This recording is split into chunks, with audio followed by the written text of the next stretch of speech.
Hello, hello, hello, and welcome to VFX and Chill. I am Hashi, and over here is my good buddy Seth. It's me. Back from the brink of death, of death and sickness, and also joining us from the interwebs is our good friend Michael. You're on this side of me. Perfect. I'm on this side today. Excellent. Did we? I thought that we had agreed that in honor of Oscars we were all dressing up. Are we not? Oh, I mean, I'm dressed in the finest apparel. Well, that you are wearing your Max on shirt. I was referring to this ragamuffin over here, Seth. I only own sweatshirts in a post-COVID world. Well, but speaking of criticizing people's wardrobe choices in a public venue, speaking of, it is the Oscars weekend upon us. We had excitedly dedicated 3 shows to this award season and are delivering you this one today. Forgot we dedicated 3 shows to it. Yeah, today we are hoping to take to discuss a little bit some of the nominees in the category of the what do you call it? The Oscar for Best Visual Effects. That's what you call it right there. Most Outstanding. Is it most outstanding? I don't remember what their official name is. Best visual effects. I think I have it somewhere. What is your just the Oscar for visual effects? See, you have them up on their screen. No, you don't. You did before. Oh. No, he's got his files from the intro, which we need to talk about. I have them. I do have them up now. Well, let's first before we talk about those. Yes. That intro was really cool, and little known secret, you did all of it this week, and I really want the people to know how you did it because it's really impressive and cool. It is really good. Well, thank you. Yes, I did do this intro this week. So let me see if I can. I should maybe pull it open over here. Let's see. Where do we have it saved? We have it in all over the place. All over the place. We always like to save all of our files in triplicate across a wide variety of folders. So here we go. We've got our standard Portal intro. And we decided to put us all in a fun little boat to honor the only scene that I've actually seen all the way through is from the VFX reel from Godzilla -1, where they are. It's killer. Yeah. It's basically it's like the Jaws scene where they're like in a teeny little boat and doing that. But we decided to have some fun with it. Seth, I appreciate the suggestion of the snorkel here. My children wanted me to the snorkel was work your in idea. some floaties, which I didn't get to, and I'm sorry about that, children. The performance of it is so good. When you talked about having him turn and smile and wave, I didn't know if you'd be able to get that performance out of this model, and it delivers it immediately. It's so funny to me. It was a lot of fun. So it's 4 billion little tricks kind of coming together to make this shot work. So it's one of those things that I thought would be easier than it was. I don't know why. You thought this would be easier? You thought giant sea monster in an ocean. Us in a boat. Interactive water. Talk about this water. Yeah. I know how you did it, but go ahead and tell me crazy. So I hear it. So to start, I started with Arachno Boy. As we always do. Godzilla -1 model that you can go get right now. And if you're so inclined, you could jump into our very own beloved Cinema 4D, and you could painstakingly rig this model up with your limited rigging skills. And I even added... So we've done a little bit of rigging on the show. I did the best little rig that I could for here. And also, I think... Is this the... It may not be saved on this version. I also added some little blend shapes to the face so I could add some raised eyebrows and a bit more of a smiley expression for the end here. But here is my crazy... look at this viewport view, which is pretty cool. So here's the official monster swimming in the water scene. That's not a rendered frame, right? That's literally what it looks like in the viewport. This is the viewport. Nuts. Right here. Look at this. There we go. Yeah, you can see here we've got the nice little like eyebrow raise, so it looks a little bit happy right here. It's my friends. Little wave. Buddy. All keyframed little animation. I mean, he's not doing a whole lot right here. Now you said you painstakingly rigged it, and then only to find out that the model that Arachno Boy had posted was clearly lovingly borrowed from. There are multiples of this exact model on here, and some of them come with rigs. So, so this one actually comes with a rig in case you want to skip over the painstaking rigging it yourself. But you could also download this model and rig it yourself like I did. Why not? It was a lot of fun. Originally, I was just going to do like a serpentine rig, so he just sort of like moved in a little like S swimming through the water kind of shape, but then finally decided I kind of want to add more stuff at the end, especially when Seth was like, you should have him like wave at the end or something. I don't remember how that all worked, but here we go. So that's the monster. And here, the next thing I did was I wanted to figure out how to do the ocean, and that was a little bit wilder. So for the ocean, it is actually if I cut to a default camera view, it's a super tiled looking ocean.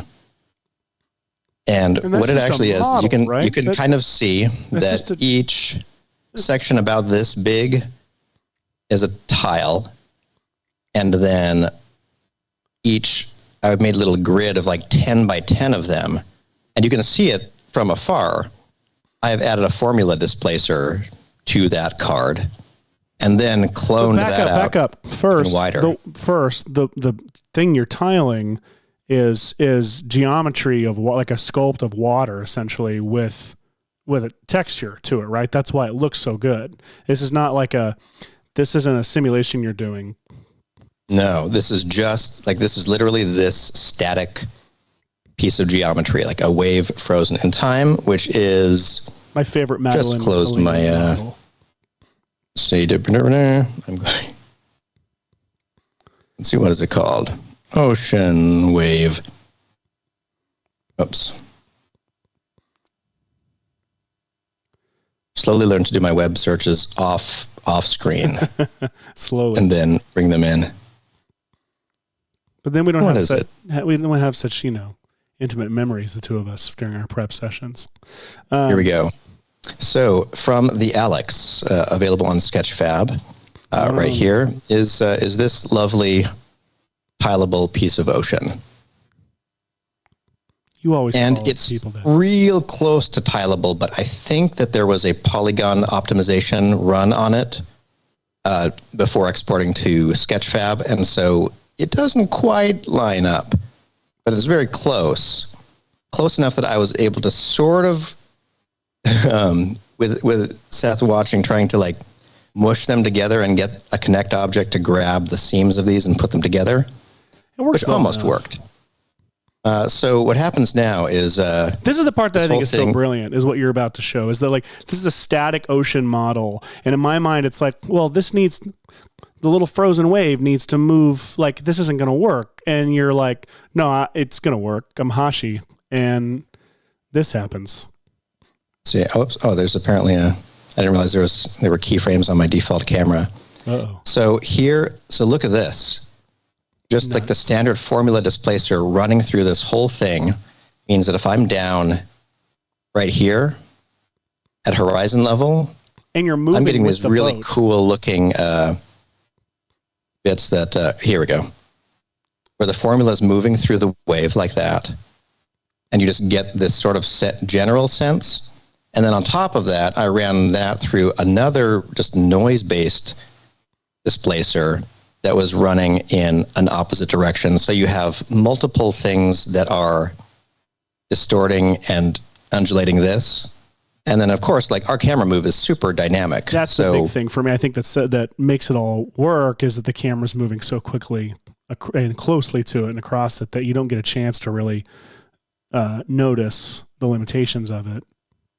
The only one thing that is a little bit weird is that we're always dealing with, and I'm sure I complained about this before, but Seth did the amazing Twister intro I screwed us all when I made that template because just so everyone understands there's a lot of cheating going on in that intro because moments where I need the car to shoot away from camera, like this starts with a static camera, and then sometimes the car will animate away from the camera, sometimes the camera will animate back, sometimes it's a little bit of sometimes maybe it's both.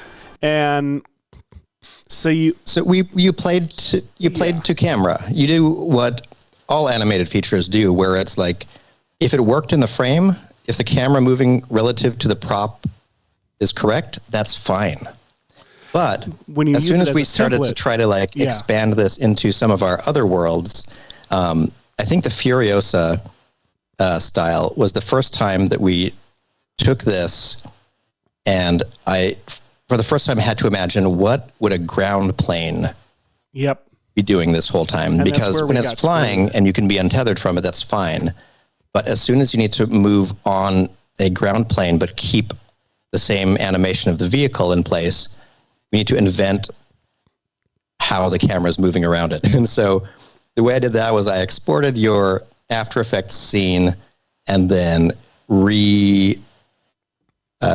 put in a few little espresso expressions to keep it so the car would always stay centered and ignore the rotation, and the camera would fly around through this humongous set, which is why Godzilla moves through it with the environment, and the camera that you'd originally animated stays here.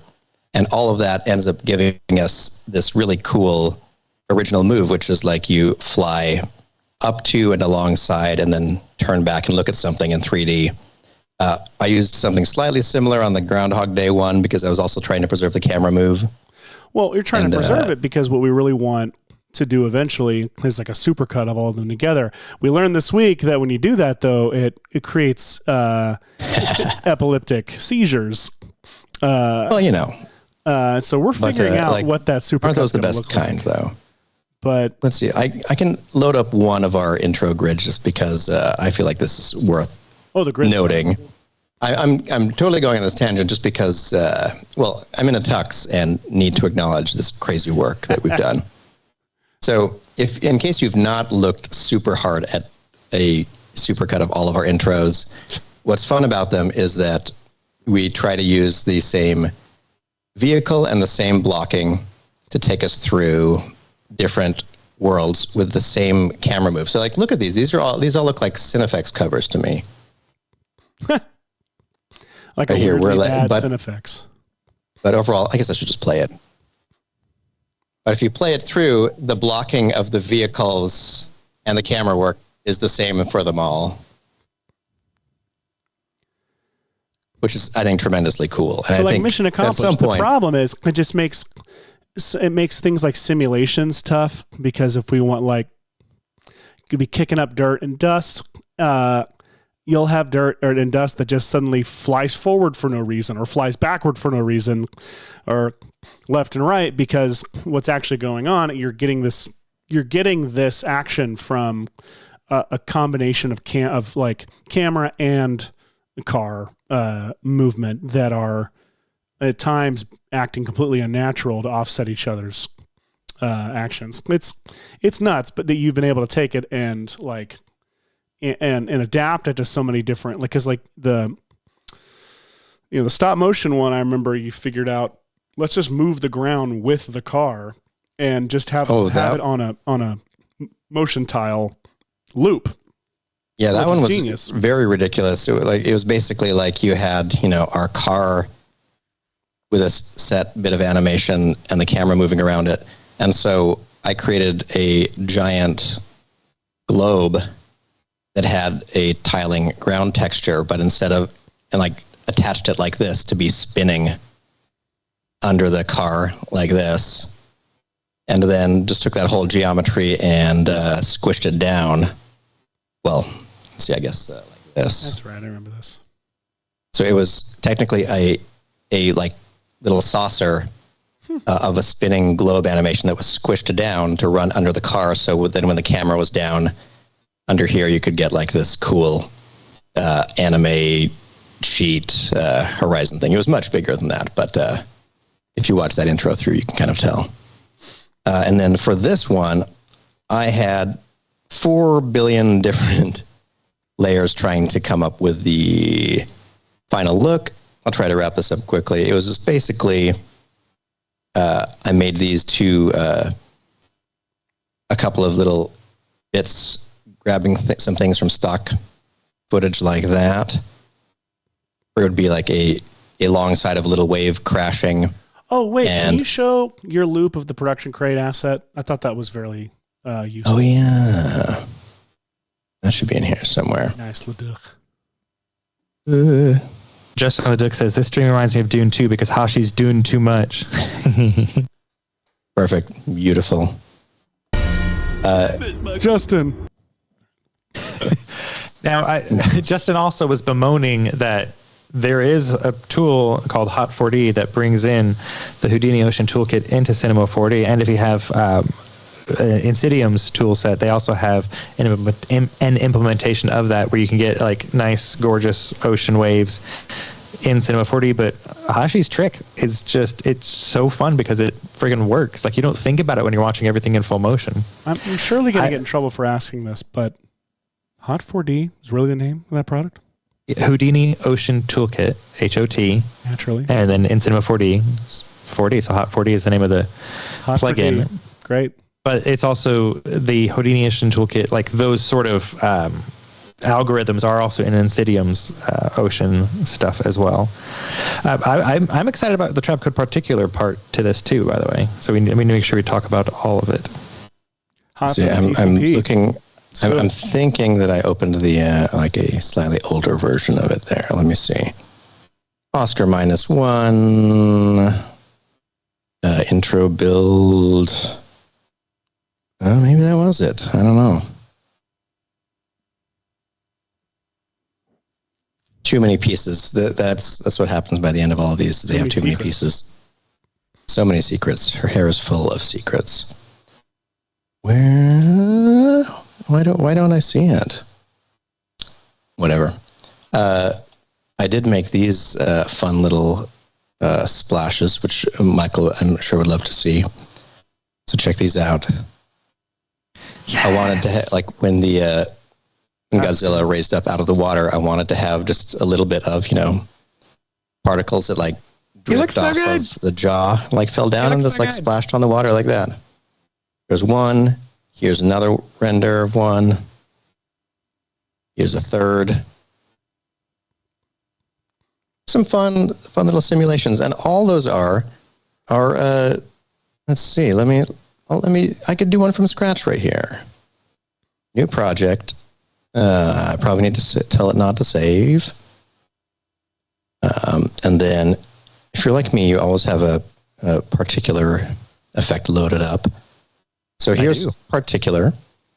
You can go into particular, and not even jumping into the designer. I can say emitter type. I want it to emit from a sphere, and then if you play that through, it's just a cute little sphere of particles emitting like that.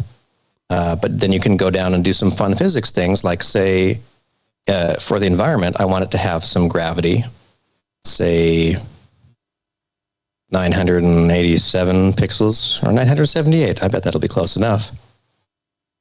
Now you have little particles falling like that. And for their behavior, let me scale down this sphere. It's a little bit big. Let's try 100 pixels wide. So then you can have a little 100 pixel sphere emitting particles that fall down. And then down here under physics simulations, you could say, hey, I want this to bounce. So I'll check enable bounce. And if you don't have anything for it to bounce off of, you can just go down here and say enable ground plane with this checkbox. And now look at that. Now there's a little ground plane, and these things are dripping down and falling off of that. Newish feature in particular. I love that. That was added quite recently. Hey, So- Michael, can you bring up Tim Beckman's question? I think it's a good one. I actually don't know what you did here, Hush. After creating these particle plates. Tim's. Oh, go for it. How It's do you your job. integrate it into your Cinema 4D scene? Do you export the track data or just eyeball in After Effects? Oh, no. Yeah, What was actually kind of weird about this is because Seth had originally built this in After Effects, I reverse engineered the Cinema 4D scene to be, it's still the proper camera move, and I have a reference for where the car is within right. it. Yeah. All from the exporting in After Effects right here, where you can say, export to, Maxon Cinema 4D exporter. And so then when I rendered the plates of Godzilla and the ocean and the boat and everything, and then brought them into After Effects, I still, within Seth's template, had a perfect 3D null where the character was and where the environment was supposed to be. So what I did was I just would parent these 3D cards to roughly the same place in Seth's build, and they would comp over top of the other one perfectly, which is wild. So that's how that all worked. Nice. So real quick, you can have these falling down. They're lasting too long on the ground here, so you can go back to the particle settings. Say, let's make their life a little bit shorter. There we go. So like 1 second long, and they can like kind of bounce for just a second and then kind of disappear. And you could say that their size over life kind of diminishes like this, so you can sort of see them disappearing and splattering like that, which is very fun to do. And then I did a fun trick that I effectively learned from Michael Zalapsky over here. Well, first of all, me? I would do smaller particles now, do more of them. So let's say it's probably like 1,000 particles a second or something like that. Now you have this kind of a thing happening, and then you'd go. Sorry, I want to make these look a little bit better. In the environment, we're going to go to the air turbulence and say effect position just a little bit, like by 100 or so. So now you have a little bit more of a fractal kind of running through this. So it's a little bit more unpredictable like water, right? Now, one behavior you could use since it's liquid is you could enable flocking, which will mean that as it falls, instead of spreading out and diffusing like particles, they'll actually kind of stick together. And so that's one option for you. I'm not going to do it right now, but I am going to do this. I'm going to add a new solid on top of this. And then I'm going to add calculations effect. This is what I learned from Michael. Is you can say calculations, and you can say select the particular layer and its effects and masks, and turn that up. And now you can see that on this other solid, I have a copy of whatever I've done with particular over here, which is nice. It's better than trying to duplicate particular and run 2 instances of it. Why is my alpha not working here? Am I doing something wrong? Input channel.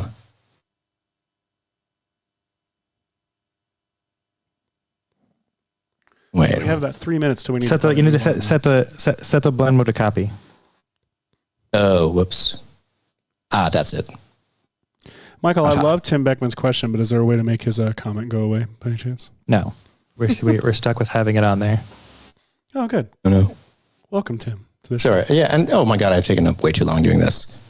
Okay, and then I did my classic trick. I made a duplicate of the particular and then added a roughened edges to it. Classic. Probably on, remember on what setting exactly, but if you roughen the edges of a particular simulation, you get these sort of little blobs like this.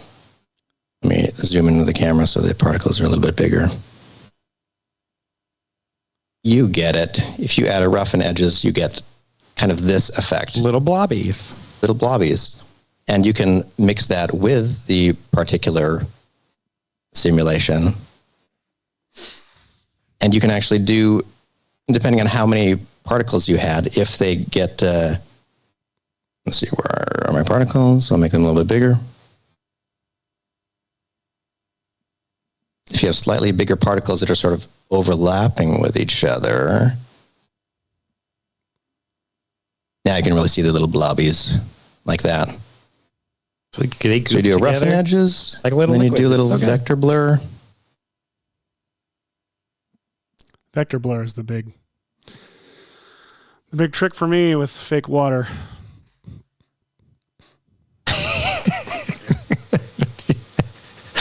I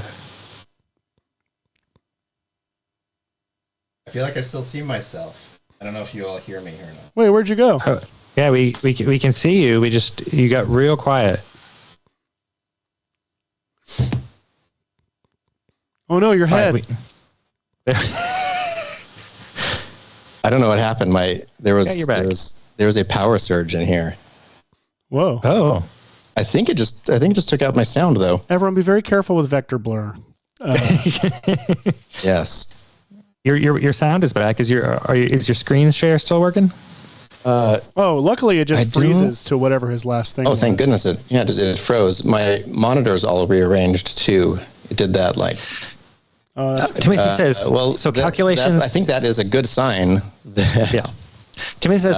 we Calculations move on to is the way. something else. Yeah, calculations is a way to copy a layer without duplicating or pre-comping. Yes, you can use calculations. You can also use compound arithmetic. And as of a recent update, you can now also use CC Composite. How as a brand new feature to pull the data from another layer. So the answer to your question is there are 3 at least ways to get layer info without duplicating pre-comping. And for those who missed it, this is also the way to apply effects to 3D layers in After Effects. Because if you had, say, a GLB file that you made that you exported out of Cinema 4D, like of, say, a trophy that you modeled or something, Hashi, and you pulled that GLB file into Cinema 4D's renderer, then Something like this. Are we saving that for the end of the show or are we showing it now? anyway, if you want to apply effects to it, you can grab the 3D layer that has a 3D model on it and use calculations, CC Composite, or compound arithmetic to get that info and then apply effects to it. So yes, it's a great way to do it. Is that a comment got a lot from of Jamie Hashimoto right there? I think it's a good idea right there that was just suggested. Oh, yes.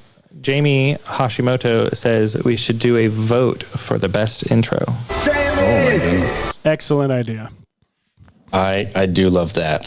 So We'll do that at leave the end of the your season. votes in the form of comments in the chat. No. And we'll see No, if we'll find a way to one's, do a central place to go vote. And then we'll print trophies. And we'll make that perfect. We'll do that, and What's then we'll next? announce We it got to on- talk about the actual Oscars, right? We do need to talk about the actual Oscar nominees this year, and then I really want to make sure we get on quickly to our fun mashup stuff we're planning to do. Yes. Exactly. So yeah, we would love to honor the amazing nominees this year, and also figure out some way to kind of do a nod to the history of this award and previous Oscar winners. So here, in a slightly more visually pleasing way than I did a few weeks ago when I was trying to run the show, here are the nominees for visual effects this year. Oh, I forgot I'm not in half screen right now. Take them in. Take them in, everybody. Absorb them. Look at that. So we have the creator, some amazing environment work, and some like next level minimal character tracking kind of stuff, which is really cool. Like the performers did not have to do hours of makeup and tracking dots. They just went like boop, boop, boop. Great, we got a few dots on our face. Let's run. Then we have Godzilla -1. Which is what we are acknowledging today in our fun intro. Godzilla -1, I believe, was done by a team of 35 people. And if you've not seen their visual effects reel submission for It's killer. the Oscars, you should go check it out. It is incredible. They basically were all working in the same space, which is one of the reasons why I loved working in animation before, was that they would have editorial, and the director would be an editorial, and he would literally roll his chair over to the each visual effects station. The director was also serving as VFX supervisor as well. And incredible. Yeah, which I also love. I had read somewhere that their offices were apparently, I wish I remembered where I saw this. They're like the office they set up, they were very intentional about loading it up with like amenities and comfort, like creature comforts, like to be able to make it a very positive work environment experience, which, good God, why don't we all do it? Oh, money. But also, we should still amazing. Yeah. It's great to see. Yeah, that team was like stayed as a fun team instead of like a grind factory, like through however many shots they needed to do for this. Also, Guardians of the Galaxy, Volume 3. Woo, which relied tremendously on entirely digitally created sections of the movie. Like to the point that like I don't even remember.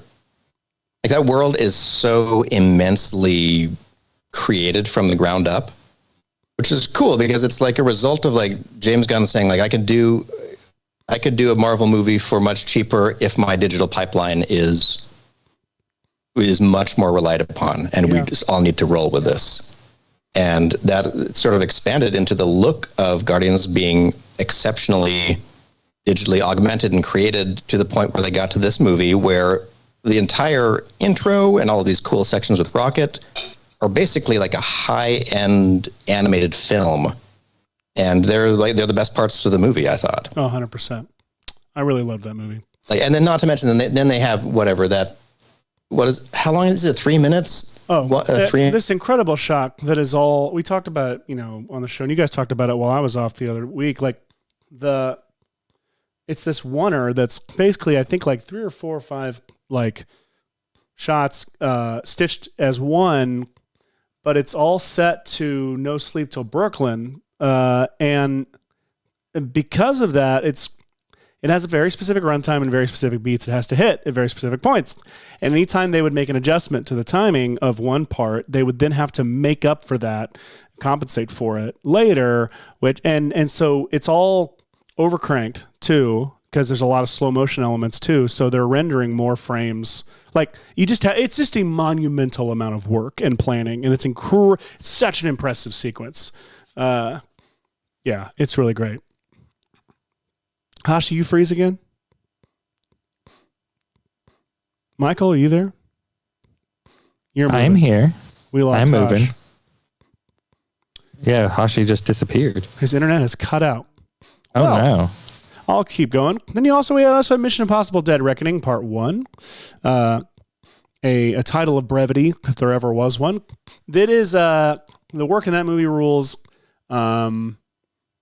The train sequence, of course, especially. There's over 3,000 effects shots in that movie, which is insane.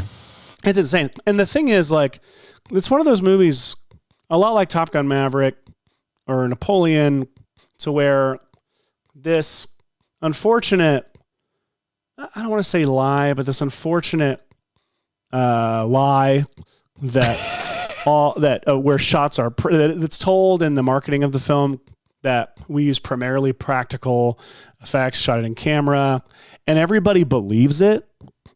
Like, the fact that everybody believes it, I think, is a testament to like how freaking good impressive the visual effects are. Everything is practical. Turns out almost everything almost every shot had CGI in it, and incredibly good CGI. The especially the train sequence, we don't talk enough about. There's a moment where one of the trains. There's a moment where one of the it's the piano. The piano falls past them and falls down and hits the ground below it, and stuff just like disintegrates, and it's all these little pieces of the inside of this train and this piano falling below them, and it's the simulation and compositing that's like blows my mind every time I've seen it. It's like, and the camera stays on it for a long time. It's very, very impressive. Yeah, one of the things that really got me about it was how much work was done practically, because they did a ton of practical work so that they get good performances on set, and then they stripped so much of it away and replaced it with CG stuff. But it made everything feel more grounded because it was it was a smart marriage of practical and digital. So they had this whole like train car rig that Tom Cruise is climbing up and all this crap. But then they replaced it all with this digital train car on top of it so that it would look better, and had more just added more danger to it. And it's just so good because you believe that he's climbing up inside this train car, because he is, but just not nearly as dangerously as it appears. And then, I mean, same thing for the work of Napoleon. I've not seen Napoleon. I've just seen all these VFX breakdowns of shots that, of course, in the marketing, everybody was saying was all practical and no CGI. But it's like, you know, like they can say all that because people will believe it because it looks so freaking good. Very, very impressive. And again, it's another example of a movie where they did some really good practical stuff, like they designed a system to fire powder out of cannons that wouldn't hurt actors standing right by the cannons, so they could really, for real, fire these cannons without, you know, injuring people. But they also had a huge bunch of CGI stuff to add things to the shot. Like there's some full CGI shots that no one thinks are CGI, and it's just incredible. Yeah, because you have all departments doing killer work and complimenting each other's work. Like by complimenting, I don't mean verbally. I mean like their work itself is complimenting each other. Complimenting, not complimenting. Complimenting. So this is a fun year, and I'm excited to see who wins. I don't want to start talking about who we think should win, or who we think is going to win. I mean, it's a tough call because, like, if I were voting, I would be tempted to do something like Godzilla -1 or The Creator just because of how small the VFX teams were and how much they were able to pull off with such a small crew. I kind of lean toward that. My temptation. I kind of lean like if I were voting. Yeah, if I like toward one of those two as well. But the thing is that there's just killer work across all these movies. But you're right; those top two have made a lot of Creator and Godzilla -1. They've done a good job also of getting the narrative of their movie out there, of the making of their movie and the visual effects of their movie out there. Like I've seen a lot of really great pieces online and coverage of both of these teams' work because it's deserving it. But also whatever their PR teams are doing, or they're doing it really well. And that's really what it comes down to with award seasons, unfortunately. So here's the thing. We have a plan. Hashi, you're moving again. I'm back via Wi-Fi. We'll see what we'll see if this connects properly in a second or not. Okay. But I think I'm backish. Well, I would like to move into the phase of our show where that we have planned. Where we do the show. Well, here's the thing. Hey. We've talked about various things we could do, various like exercises and things we could do relating to the Oscar nominees. And we really decided, you know what? There's a deep well of Oscar winning visual effects films from the Academy's history. And we thought it would be fun to draw from that well this week and try we didn't come up with a name for this, did we? We want to do like an Oscar mashups essentially of like, we've taken a list of all the best VFX, the winners of the best VFX Oscar or outstanding visual effects, whatever the official term is. And we've thrown it into essentially a dice roll. This is legitimately random. In the past, we've generated the prompts, and then I've gone and rendered those prompts and I've known what they were ahead of time. And when we've done wheel spins and stuff, this is the first time in the show, I think, where we are actually, I'm going to hit genuinely a button. Yeah, I'm going to hit a button. It's going to legitimately randomly generate two movies that have won the best visual effects Oscar. And it's up to us. I guess we're doing one and the two of us will work on it together, Hash, or are we competing? What are we doing here? I think that we should do that. In the spirit of cooperation and International Women's Day, we should work together. In the spirit of women. I 100% agree. So, yes, I think that it would be fun to try to put something together as a team. Since all of these people nominated did have to figure out how to work as a team to make these things happen, let's try it ourselves. And audience, I think that you will love this generator that Seth has come up with. Without further ado, I'm very excited about it. Here to present two Oscars is a giant Oscar with our logo stuck to it.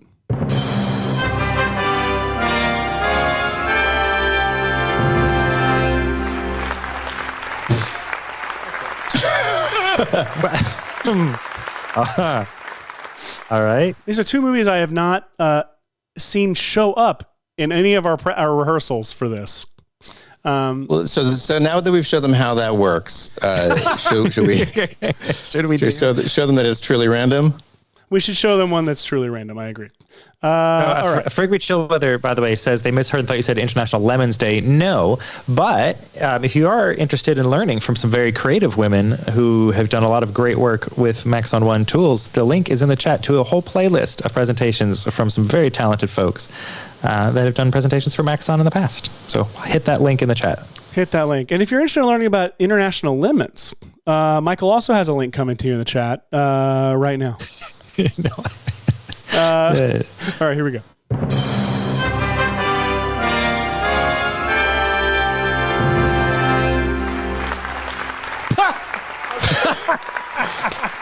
We're going to try this again. One more time. All right. One more time. Here we go. Oh. Okay. Hang on. Give it a second. And now.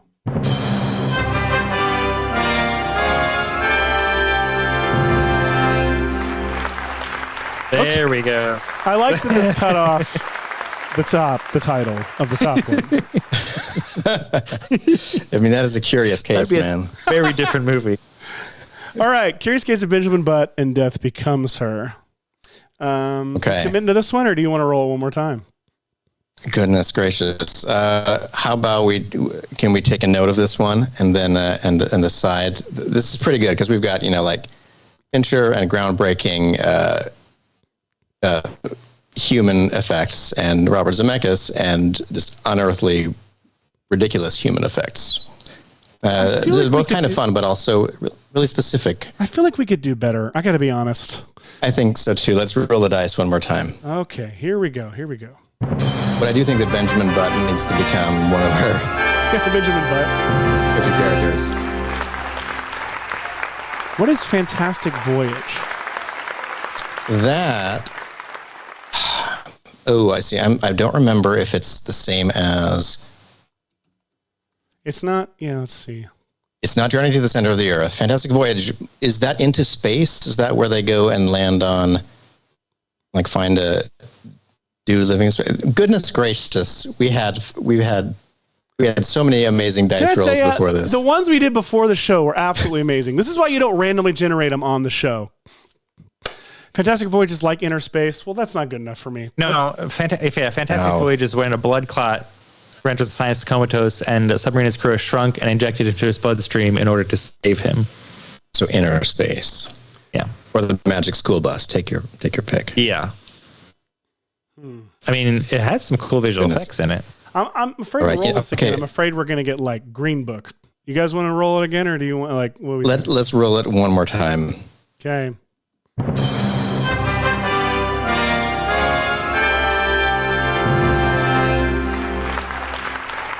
There you go.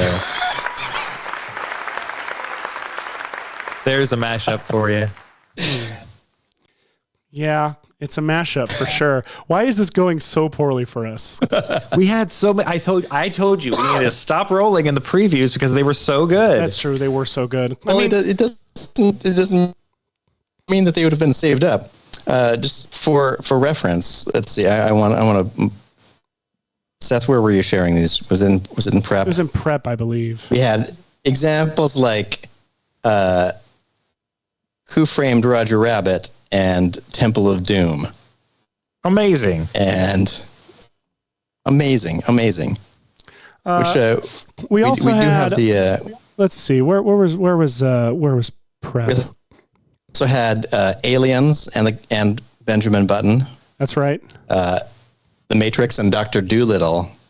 Gravity and Cocoon. And Gravity and Cocoon. And we had 3 amazing rolls just a minute ago, like 15 minutes before we went on air. We really did. But Titanic and what was the other one? Oh, Titanic and 10,000 Leagues Under the Sea. 20,000 Leagues Under the Sea. It was just Hashi said, it's a before and after, essentially.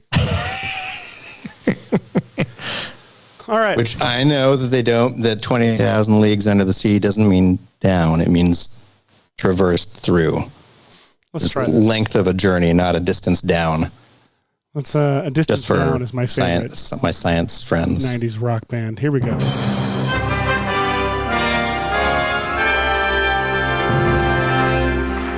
Whoa! Oh, hey. What? That's my first repeat. Magic. Okay. I kind of want to do this. What do you think? I mean, we've got Doom and Doom. Yeah. Oh my God, the Temple of Judge Doom. Oh, there's so many. I didn't even think of that. That's phenomenal.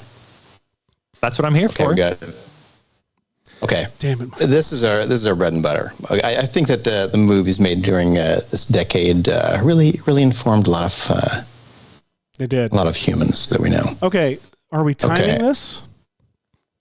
Or are we just going for it? I feel like we should at least we should do something to keep us on pace. I don't think that we can complete this in 20 minutes, but I do think that we could keep ourselves on pace somehow.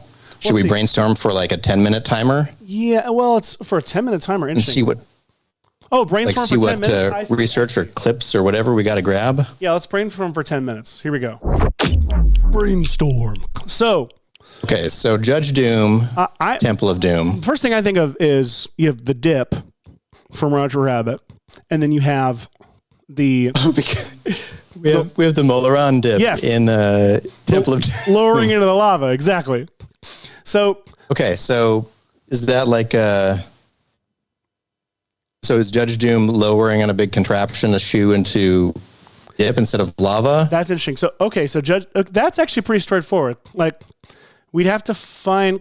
Okay, so Judge Doom. What does he reach it and pull out the shoe's heart? That's the thing that do we just skip that? He pulls out the thing that makes it a living too. What if you reached into the man's chest and pulled the shoe out of it? Yes. And then, I don't know. I like your straightforward idea of the shoe being in the basket. The Kali Ma, yeah. Okay, but what are the shots? Okay, we've got to research these scenes because don't they both reach in and grab? I'll tell you what. Remember, we have both screens up. I can pull up one movie. You can pull up the other movie. Excellent. We're gonna sure let's see. What are you going to pull up? I am going to pull up. I'm going to pull up Temple of Doom. All right, I'll pull up Roger Rabbit then. I will say real quick while you two start pulling this stuff up. This is why we did pre-rolls off screen and generated our wheels so we would have stuff on it wasn't truly random on some of our previous things because it takes a while to find the good assets and make them fit together. Really so does. Having everything fully random in the moment with, in this case, dozens of potential possibilities. So it'll take some time. But in the case of some of these, the full movie is apparently online, so we're good.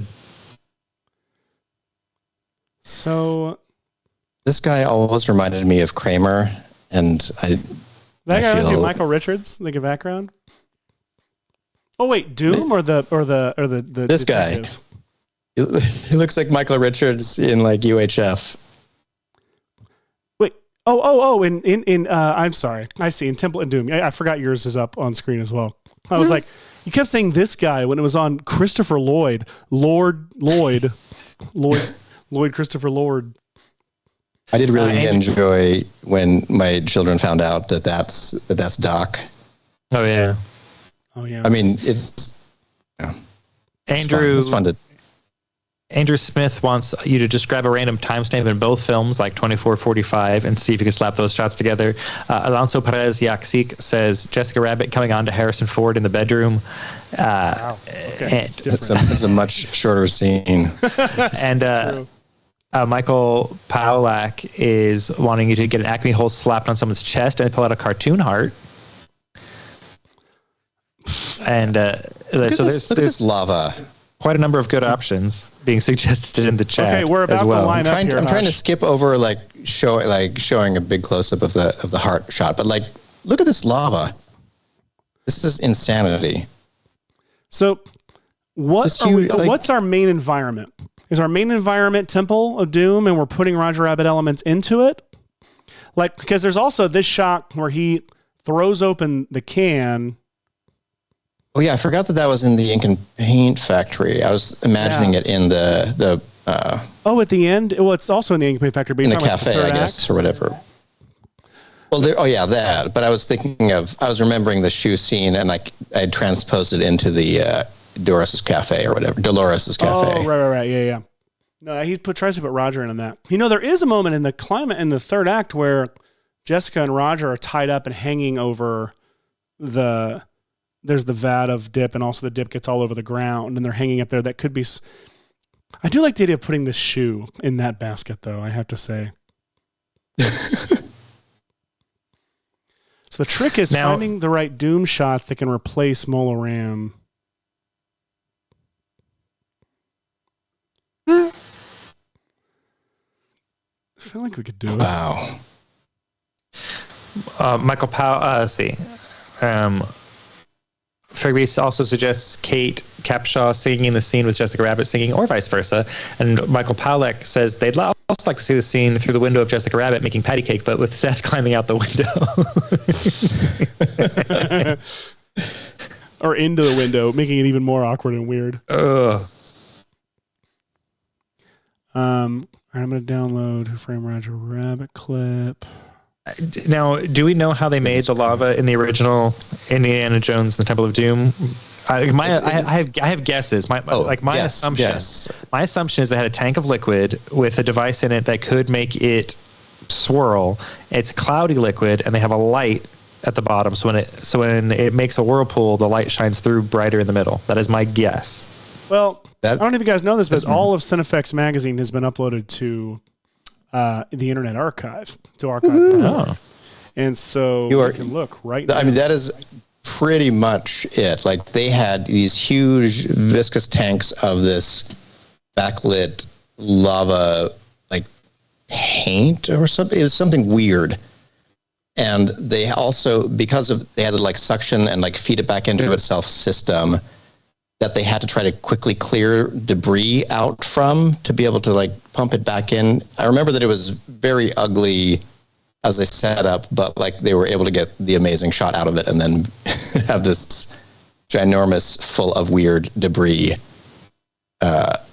It's like styrofoam melting in paint and churning things pouring through a big system. I don't remember if it's talked about in the Light and Magic show on Disney Plus or not, or if I've seen it separately. Look at this. My goodness. Flipping through Cinefx magazine. Let's see if I can find a lot of. Yeah. Oh, what a fun thing. Well, okay, so we have 2 more minutes to come up with what our concept is. True. I feel like we've zeroed in on it being Judge Doom replacing Molaram and being. Have you downloaded the Molaram either a clip, by the way? No, I've not yet. Guy in the basket. You want me to grab it, or can you grab it? I'll grab it. That's a funny shot right there. Like. Where he like does a nice little. He like walks up right here. It's like I can pull a Judge Doom shot of him walking up into frame, but of course it's not a. They aren't kid gloves, Mr. Valiant. He could replace the guy's face with the shoe, and that gets weird because I don't know. 2 minutes. This felt really obvious.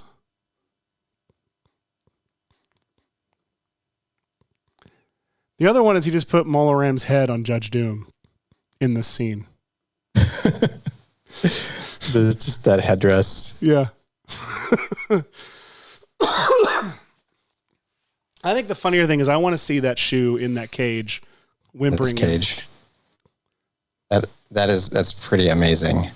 So there's this scene. I'm going to try to grab this scene, and I'm going to try to grab the Willie Scott edition of this scene later, where like, oh yeah, poor girl is just like being yo-yoed on this. I forgot about that. On this thing. Goodness gracious. Okay, we're going to save this clip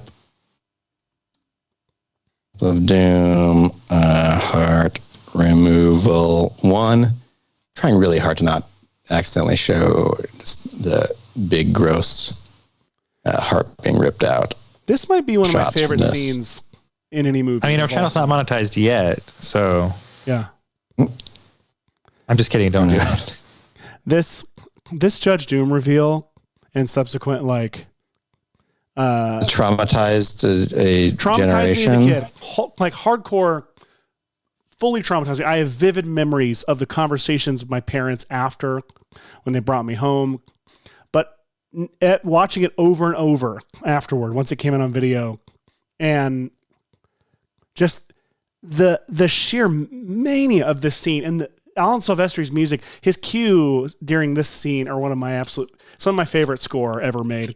But he pulls the glove off and it's the anvil. Oh no, the timer. I'm talking about Judge Doom, timer. Shut up. Boom. But like this shot right here, where he makes the saw get bigger and bigger and bigger, is so good. So good. The sound design, the music, everything coming together well. This right here, he's standing like Molaram here when he holds the saw up in the air. Like, we can find a way to pull this, not this part, but this shot. This feels straight out of that scene. I'm going to grab this. He says, does he ever go and stand? Smoke and crap behind him too. A little bit of color grade would really help to turn this into looking lava-y too. Absolutely. Okay, so did we save the shoe? The shoe scene, already? yes, it is downloaded. All right. So I'm just curious to take a look at to flip through these shots and see what it would take to rebuild the. Like in my mind, when I see this shot, if I were trying to replace what was in the cage, I feel like you'd need to completely redo the cage. Yeah, probably. Nikolai Markart, I'm not sure exactly what you're asking. Are you talking about Roger Rabbit, or are you talking about? Nicola is saying, did they draw it frame by frame, or did they use computer graphics already? Roger Rabbit, Roger it was Rabbit? frame by frame. Yeah, it was all frame by frame. Animation. Yeah. Mm-hmm. There's Richard Williams. some really great behind the scenes material. Did I tell you, Seth, that my office mate for a long time was Claire Williams, daughter of Richard Williams? No, you never told me that. My goodness. So she did work a little bit on Roger Rabbit, I think, doing literally in the ink and paint department, which is funny. Oh, that's nice. That's she was doing the same on Kung Fu Panda for the 2D sequences, doing ink and paint cleanup, and then transitioned into doing After Effects compositing, which was awesome. So super awesome human, Claire Williams, and daughter of the incredibly talented Richard Williams of the Animator's Survival Kit. Is that what the book is called? And drew almost all of the frames of Roger Rabbit for this. He's famous for this. You can see that Roger Rabbit moves differently than most toons. Even though he's a nod to the Tex Avery, Droopy Dog era, Richard Williams likes to draw every single frame, and the number of things that move on Roger Rabbit. He draws every frame. Insane. There's no in betweens. He just I'm sure that he uses in betweeners, but he also he made a magnum opus that was a hand sketched pencil, realistic pencil drawing. World War One. I'm going to get this wrong, but it reminds me of Phil Tippett and Mad God. Mad God. It's that Richard is built differently. Rest in peace, Richard. I'm looking at that image you have. Wait, go back. There's that big wide shot. So I kind of want to cut from an exterior of Acme, the Acme factory, and cut to that as the interior. Excellent. It's pretty good. Oh yeah, I should look at these establishing shots. Let me find. So I'm looking at the Willie Scott version of it because I feel like they do a lot more coverage of this. I think we need to still make it feel like the other. Maybe not. I just feel like the one that's in our heads is the one of the guy getting lowered. So we should try and make it feel like that scene, probably, even if we're pulling even the majority of our plates from that scene. Nikolai is asking, of course, like if any of us have read the book that we were just referencing. Yeah, it's right up. It's right up there. Actually, it's a floor above me right now. Oh, if you haven't, check out Kia and their brand new line of cars ads. Here we go. You can Bluetooth connect to your windshield. That's all I saw. Dances for Peace says that they were lucky enough to have lunch or to have drinks with Dick Williams when he came to visit the studio while they work on The Illusionist. Got him to sign his copy of the survival kit, or their copy. I don't know what Gender Dances for Peace is. Oh yeah, and The Thief and the Cobbler. Yes, also famous. Oh yeah, thing from. Goodness gracious. And Nick Smith brought up The Thief and the Cobbler. It's madness. Look up any bit of that you can. Madness is, yeah, accurate. Just the level of detail. This moment where he pulls the rope. Hang on. Right here. I feel like that can be worked in somehow. Yeah. That's pretty good. There's so many spots. There's so many things in here.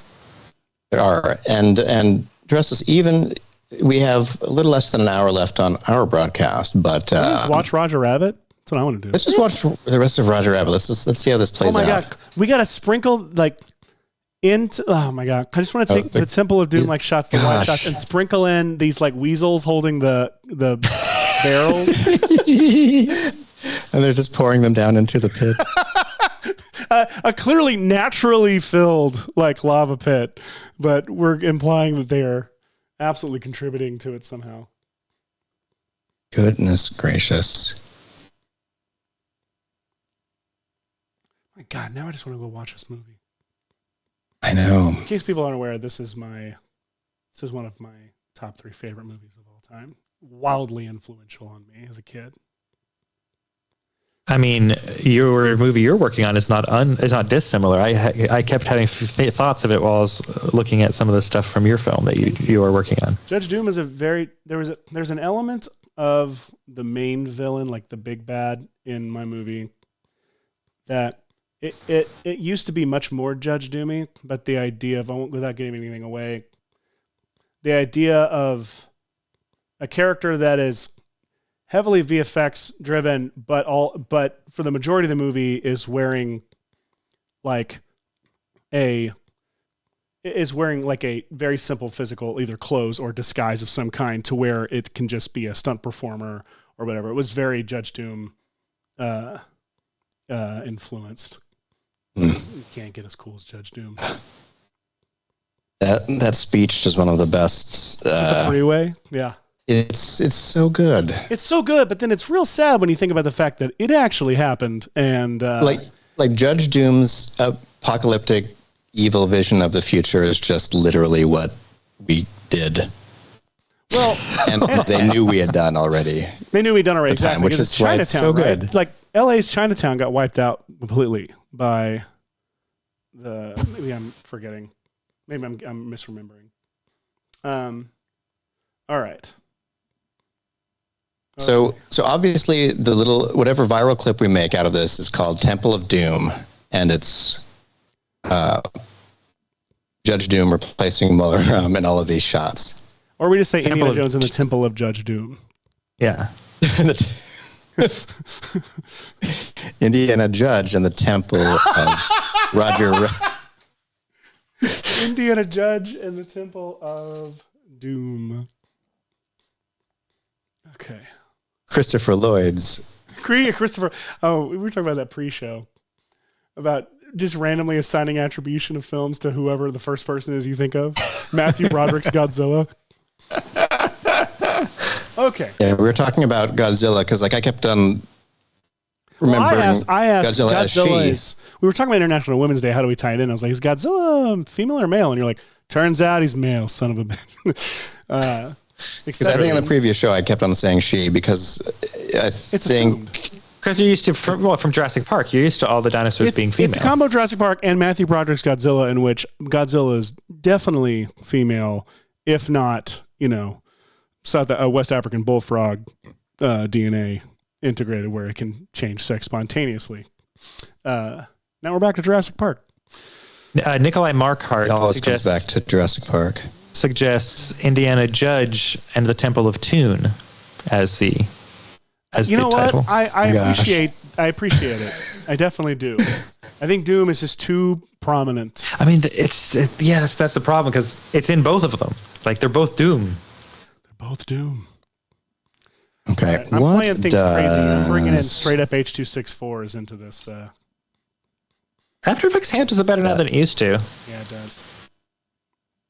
All right, I want to see. Okay, where? I love that we're combining two scenes that scarred us as children.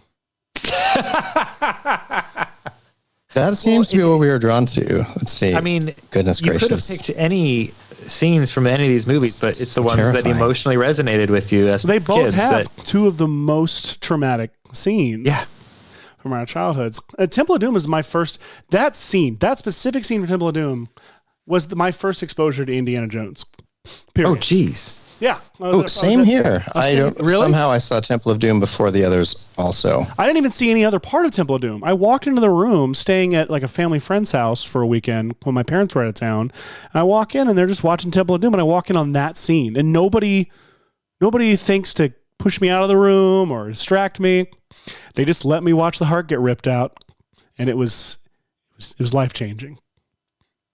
I was at least happy that my Indian side of the family was able to let me know that the representation of other cultures in that movie was perhaps like if you look at it today, you might find some very subtle thing. Okay, let's see. So my first exposure to Indiana Jones was when my parents went to watch Raiders of the Lost Ark in the movie theater whilst pregnant with me. Listen, look at that. You were there. So I was there. I mean, and that's why you need a good sound design. Depending on when you believe life begins. That's true. Trigby Chillither says Mola Ram isn't bad. He's just drawn that way. Nice. It's true. Okay, where is that scene? Temple of Doom is the Willie. There it is. Okay. So what I'm trying to figure out is I'm trying to find a good image of what this shoe would look like when he's in the. Oh yeah. That's a pretty good still. I can imagine being. Yeah. Dude, this I think that here, I feel like it's all coming together for me. I'm watching this Temple of Doom scene. It's because what's his face? Is he the prime minister or something like that? I don't remember who he's supposed to be. Oh yeah, he's somebody important. He looks like Shia LaBeouf in that scene too. He does. Everyone just looks like Dad. Well, like Shia LaBeouf and John Turturro a bit. Like if you had the dial. But okay, seriously, look. First off, this shot. Yeah. Cuts to this shot. Yes, 100%. It works. And then does cut to here. We can put Doom right here. And you put Doom there, yes. And then put Doom there. And then here, I'm thinking where is it? Eddie and the cop? Eddie and the cop or Eddie and Jessica? From like right. Oh yeah, where they're here, like this stuff. Where she's explaining. Yes, this one. Fantastic. If it goes wider than that, yeah, I could just like from one of these. And I've got these. Where they look at each other. Yeah. Okay. I'll get started on that. How much? Because like he's monologuing here too, so yeah. I'm sure that we could truncate this monologue into something that he's shouting out in this big room. That's funny. Monologuing? That's such a good idea. His monologue is what like he's doing in that. Yeah, so you pre-lap it from starting with the exterior, and then we cut in. He's kind of like completing his thing, and then you turn. Okay, that's great. To them looking at each other, And then, So what you're witnessing right now is our ridiculous, stupid process of trying to come up with stuff like our Indiana Jones and the Apple Vision Pro memery. Oh, we're going to do 2 Indiana Jones memes in a row. he really provides the goods for us. So I'm wondering if one of these shots where Willie's brought up could be like we could integrate instead. Now, is the shoe human-sized like that? I don't think so. I don't think it should be. Because my thought is we have this scene where the car pulls up, doesn't it? Hang on, let's see. So, okay, we've had to deal with the issues of scale before when we're doing these silly things, but so is the shoe shoe size and still a shoe, so Judge Doom can be holding him, and the little like the cage gate thing is shoebox sized? Oh, that's good. That's really good. So like I would pick that. So we redo all these as if they're a much smaller scale. So instead of this giant thing, it's actually it's like these two guys. Okay, so you will have to rebuild. Yes, you'll have to build it. This is going to overlap. To rebuild this, I'm fine if this overlaps into our week because we're going to be off. We're going to be off for 3 weeks after this, actually. So this is a fun 3-week project to do. Oh goodness, yeah. Oh, you need to mention that to the web folks so they don't put events up during the time we're off. Hey, web folks! They can't hear me. I think they can hear us through the internet. Okay, good. Okay, here's what I'm thinking of, by the way. This shot, this moment where they're dragging Marvin Acme out on a gurney and they knock this over and the shoe comes out of here. I feel like that could fit into one of these shots here where Willie's being brought up or something. Or like, so it's the shoe instead. Like, where is I'm thinking of? Like right here. Maybe. Yeah, one thing you should know about our shows that we've done some pre-work on is that Seth Worley is one of, like, among your other talents, you are an exceptional editor. And like if it were left to just purely editing, you could edit your way out of a tin can. I don't know another phrase to use, but thank you very much. So I just want to like let you cook and like figure out. I think it's funny that you're trying to get this edit done in After Effects instead of starting in Premiere Pro and then just bringing that into After Effects. I got to open Premiere. No, it's a lot easier. Okay. What I'm going to do is I do love the idea of this ridiculous cage thing, but if the shoe is going to be the one put into it, it's got to be much smaller. Well, if the shoe fits. Oh my God. It's perfect. Damn it, Michael. Okay, so there are a couple of these shots. Great, I get to create a new Premiere project. The most painful process I have to do for anything. I know, it makes me not want to open Premiere Pro. It's a simple 16-step process. Why? Why is it 60? It is literally like 16 steps. Okay. I choose it feels the like it, location, but it really isn't. And then I come out of here, and then I title it Temple of Judge Doom. I feel like I'm going to need to build this shoe in 3D. Oh, no. It probably will look better if I'm just grabbing stills and like little clips of the shoe, to be honest. Oh, and like and actually just animating that? Or are you going to rebuild it and text like little project it? Small little frames like that or something like that? Yeah, probably. But I don't know. That's how... I mean, we could build this guy in ZBrush. We're ZBrush experts now. I don't think you should. It's Roger Rabbit, dude. I don't think you should be building. You're right. He's 2D from the begin with. They are 2D. They're 2D. From the begin with. That's English. From the begin with. Front to start. Writers Room Game Show fans will know that I am all too famous for not doing English right. Let's see. I can pull up my Premiere file, I think, if I do this. If I say Adobe Premiere. And then I just give myself less room to work. Perfect. And that's a pretty good shot of this thing. Was monologuing first a verb in The Incredibles, I or think that's the first time. I think The Incredibles.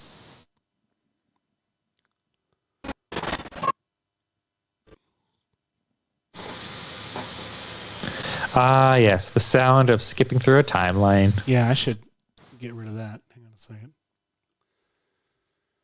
Adobe Premiere, redirect to studio display speakers, please. Thank you. Do we hear it now? Can you guys hear the scene on the show? No. Good. No.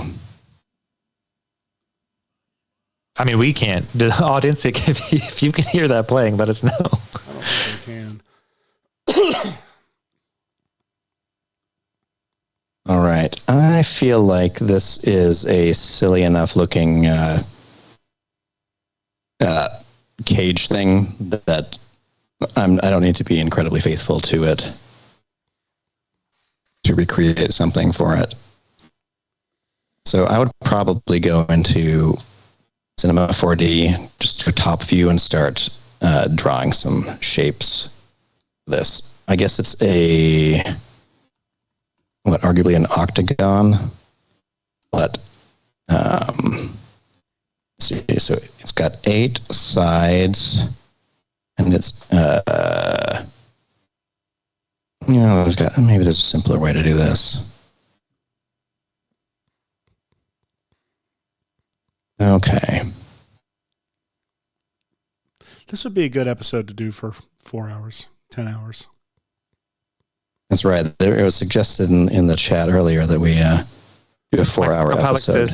Yeah, they're glad today's episode is 4-hour double episode to make up for last week. Was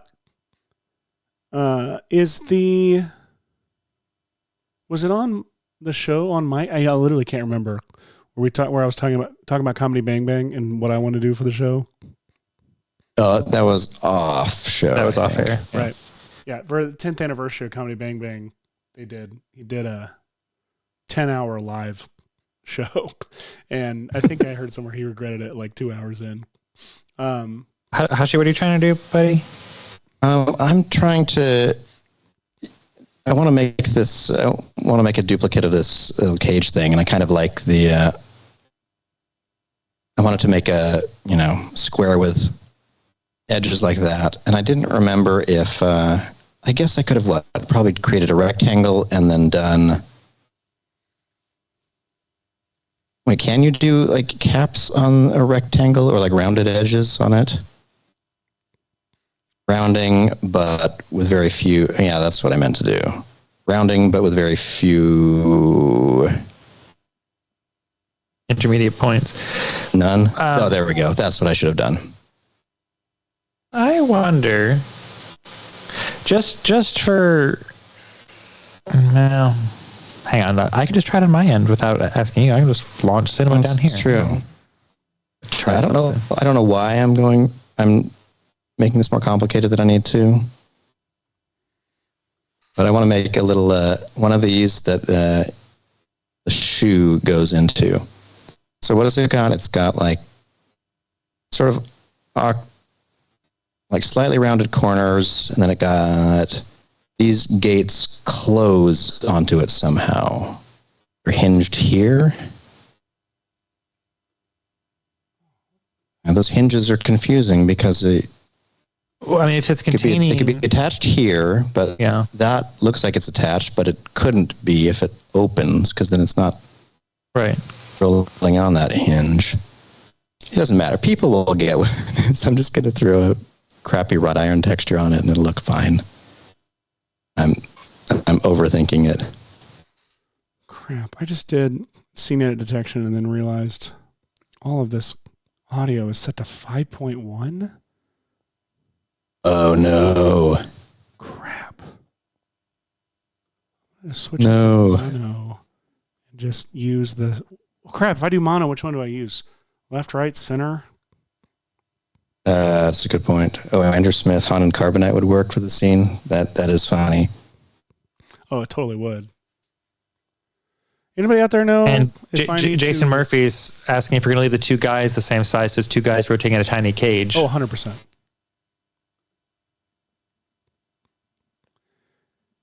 Anybody out there? Okay, I just need to start making up stuff for this. Yeah. Let's just draw some little. Thank you. Drink. Just have to figure this out later. Crap.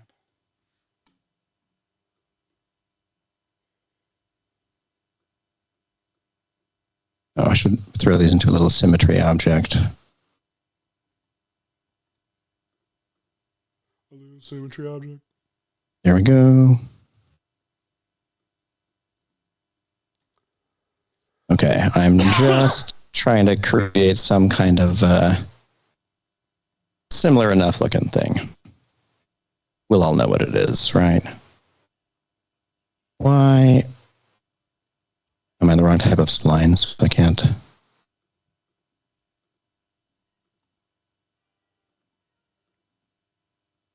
Wait, Michael, why can I not grab my handles here?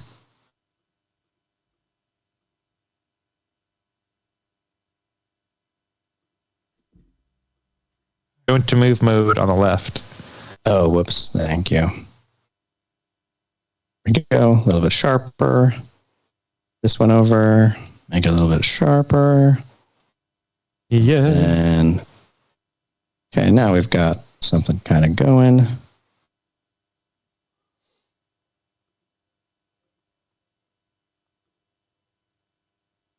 You can hit spacebar, by the way, to flip between that tool and the last used tool. Oh, I like that too. Here for the tips. I love it. Love it. All right, can you connect splines without having them weld? Weird.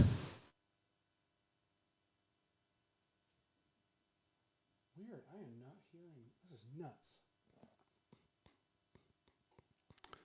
This thing I download, this clip I downloaded doesn't have any of the dialogue in it. I bet that's a 5.1 thing. Yeah. I wonder if I can do.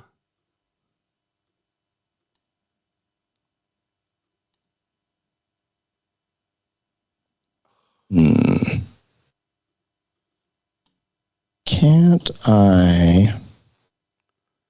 Guys, who's uploading? All right, I'm learning new stuff all the time. This seems like it should be a really simple thing. I just want to do a standard like sweep thing to make these into little metal bars or whatever, but I don't want to have to do it for every single thing. Can't I? Can I? What are you asking? I want to Can I do a single sweep object with multiple things without? Yeah, put them all in a connect object and see what happens. It creates a few new points, and I don't know how to tell it to not. That's why connect I object was a little bit upset about. Yeah, look at this. So if I throw them into a connect, it's bizarrely like getting rid of pieces and connecting them. And so I thought, I bet if I go and uncheck weld, then it won't do anything. But it does. That we hear. I know. I was trying to get it because I couldn't hear it earlier. Okay. You know what? I'm gonna let my deficiency define the shape of this thing. Story of my life. There it is. That's what it's gonna be now.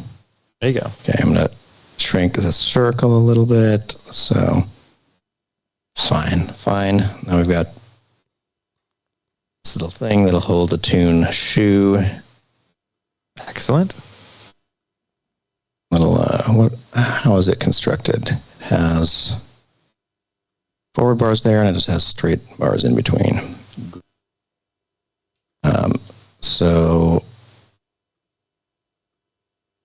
Oh wait, could I do this? What if I went and I said connect these two connected objects? Yeah, I could have done it this way. Dive into here, and then display. Wait, now where do I want to? Could I enable?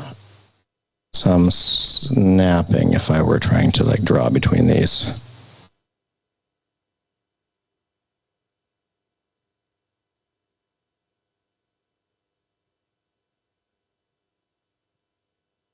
Where's my... There is a snapping you can enable. It's a little magnet-looking thing. Ooh. I mean, as much as I appreciate this music, Seth. Oh, sorry, I can't pull it. I can't. I thought you were adding to the show there. Yeah, actually, that music would have worked really nicely for it, but except for the copyright strike. Okay, we'll connect those 2 points. Click escape. We'll connect these 2 points. This is the most ridiculous little thing ever. I don't think I've ever tried just building something this way. It's kind of fun. There's like 20 different ways to do stuff in cinema, and this is one of them. This is one. I wouldn't recommend it unless you're doing this specific weird little task that I'm doing. Which, why would you be? So Michael just pointed out that I can go to the magnet right there and enable snapping. And then I'm just using the draw tool to draw from one point to another. Oh, wow. One point to another, one point to another, and then I'm pressing escape each time to end the little line that I'm drawing. This clip. This reminds me of those things in like a kids museum. Like this would get lowered into bubble solution, and you'd have to like guess what shape of it was going to create. Maybe that's just me. Okay, there we go. It was a weird clip to hear, but okay, I found it. I had to pull it from another YouTube video because that one literally just has music and that's it. Oh, really? I'm sorry. Even watching it on YouTube, yeah. Whoops, Someone didn't know how to take their 5.1 surround with the center speaker and put it into YouTube. And properly rip it for the internet. I know. Someone doesn't know how to steal.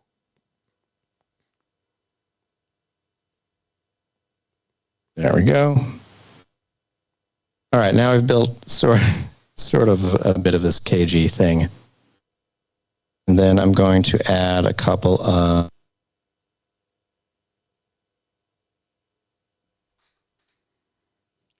Dun, dun, dun, dun, dun, dun, dun, dun, dun, dun, dun, dun. Dun, dun, dun, dun, dun, dun.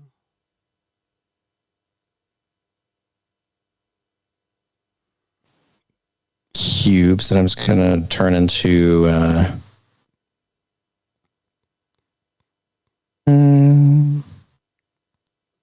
wait.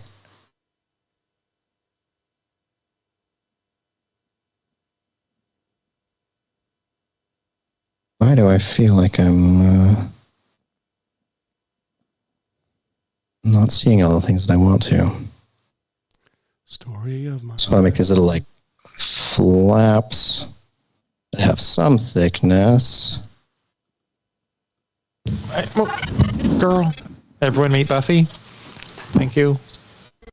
Oh my god, somebody cut in footage of the freeway into this. Okay, I don't know what this is. What? Goodness gracious. I don't know why Paramount stopped sending us their direct clips for us to desecrate. Well, this would be Disney, but... Oh yeah, Disney.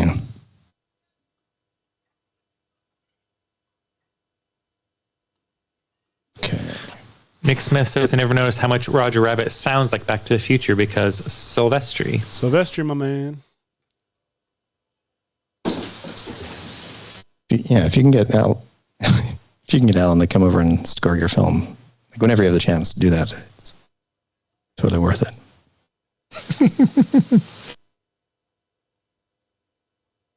Okay, I'm just gonna try some random things.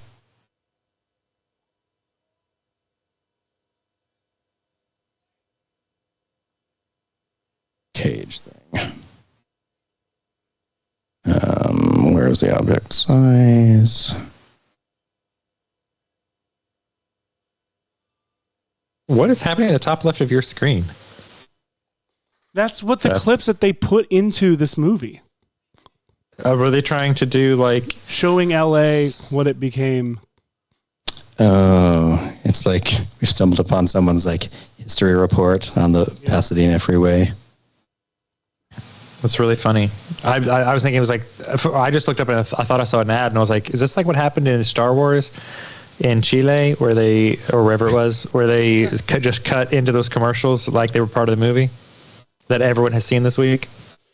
Amazing. I thought that had to be fake when I first started seeing whatever beer company that was, their marketing team was playing a very long game. Here's a very long game, and I can't even remember what the name is now, even though it's all over the place. Something Cristal. If I wanted a cold, refreshing, and interstellar beverage, I know where to Google to turn.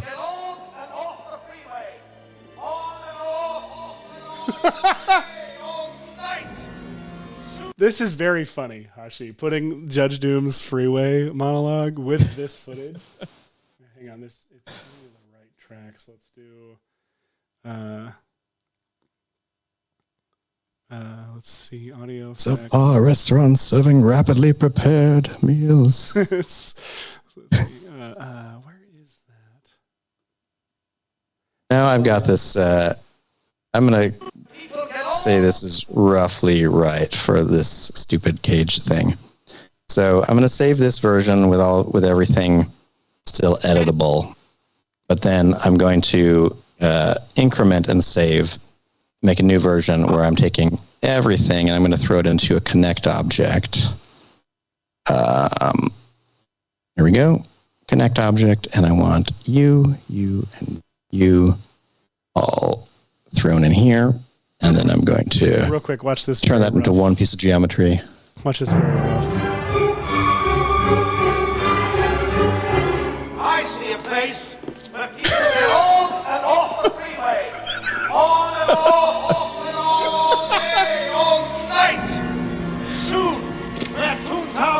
Will be a stream of gas stations. Okay, this is great. I'm very happy. Wow, it's so good.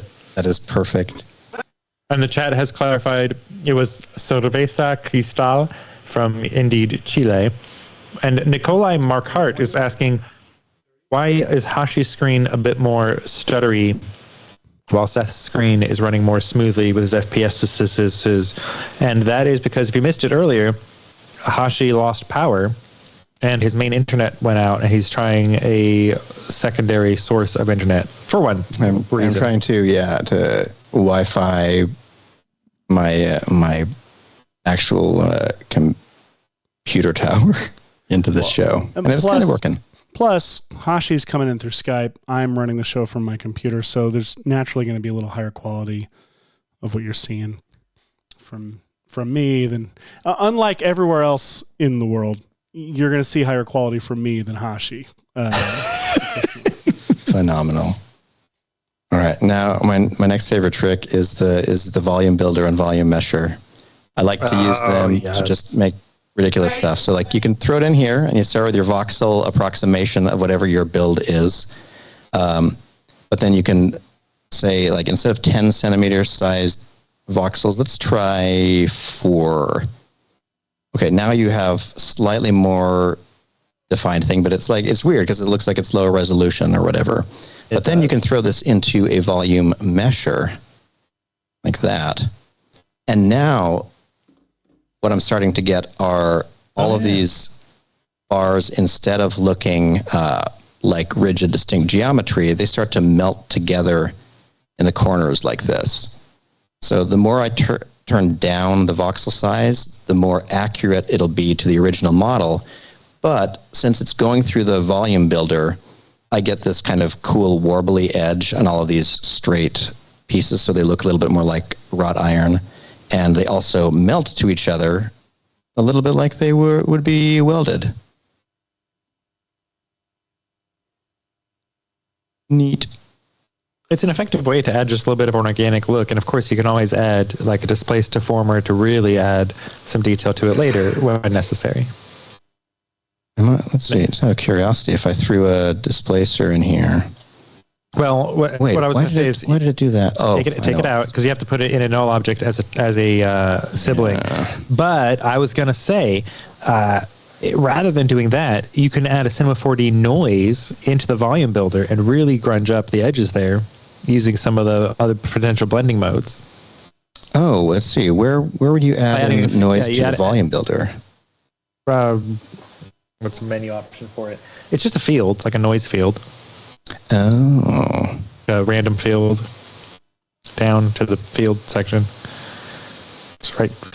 See where the linear field is on your bar on the right hand side? Like right to the left of the object manager. You can add a random field with Cinema 4D noise or a shader field, either one of those. And this could be, you could reference it in the builder? Yeah. Or you would put it right in there. Put it right in the volume builder above the... And then go to the options in the volume builder. Go to the volume builder. And then hang on, let me switch to better view your screen here real quick. Yeah, so there's a tick box that says, where's that? There's an option for, on that, for the creation space, change it from box. It says where it says box, change it from that to objects below. That'll add noise to everything below it. Now, this is very useful for a bunch of different things. But in this case, so go back to that page for a second.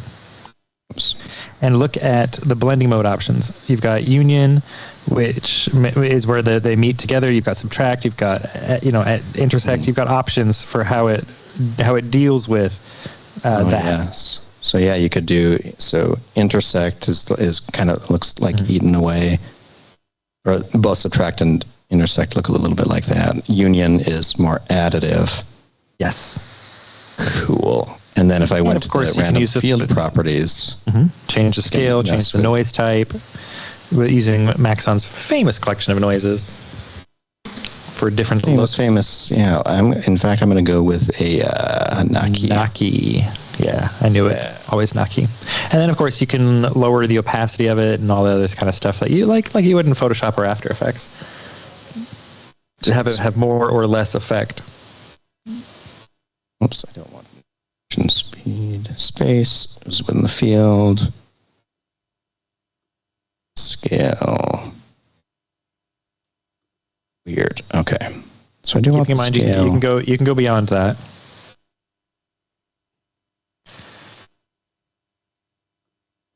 Okay, so I want relatively small, but I'm going to go back to the volume builder and tell the overall field to be less. So yep. Let's try. Just one way of many to add randomness into a volume builder setup.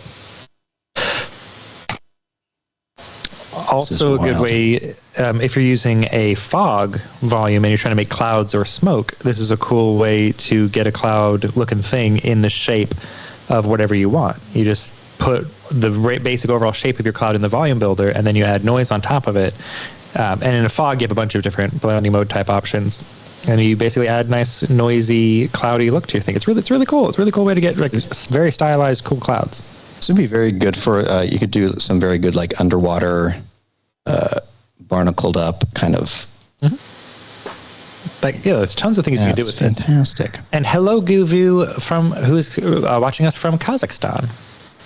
Welcome. I'm so sorry if I pronounced your name wrong.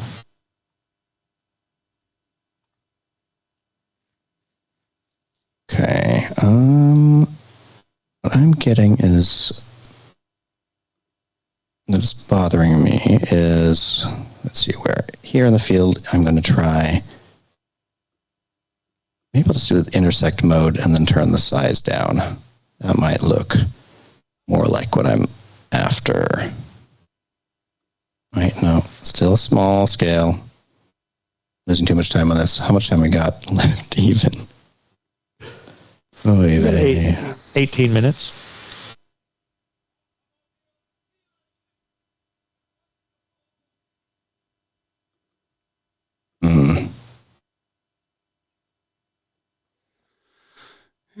I need to refine it. It's tough not having that monologue with the audio.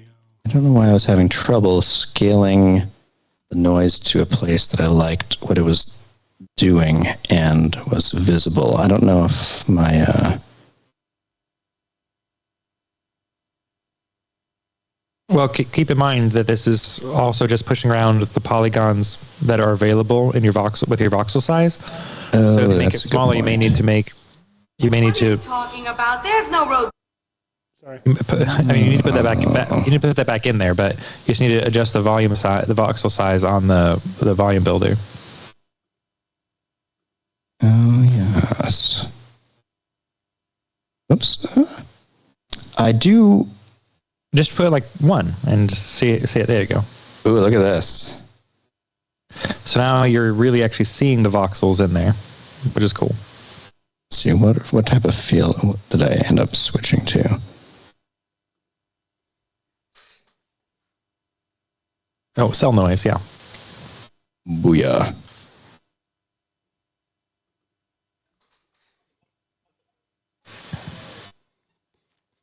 All right. I've taken too much time doing this.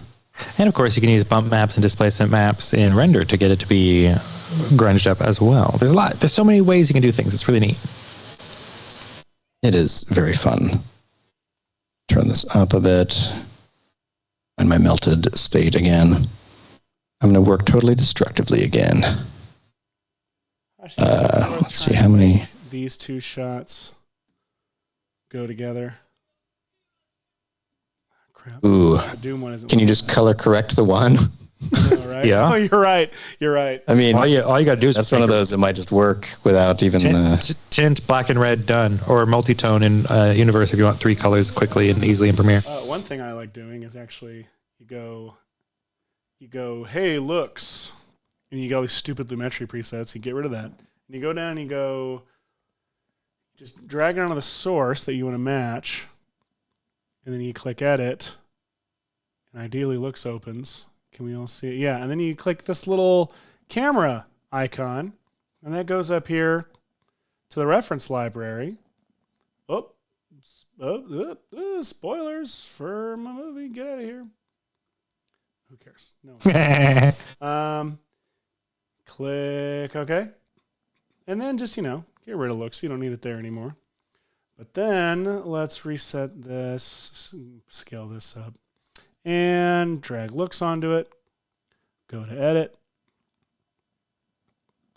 And then we go up here to the reference library, click that image, and then we have a split screen of both of them. And we can try and match them however we like. One of the ways that I like to do it, even though it doesn't really make any sense whatsoever for this shot, is channel mixer. I'll just start dragging stuff around on the channel mixer until it starts to match the look of the source material. Let me see if... Yeah, I'm doing it wrong here, but maybe not.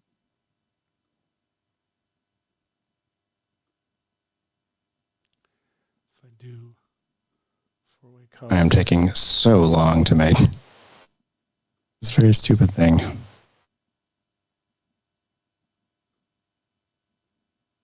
Fine, I've made this gauge thing.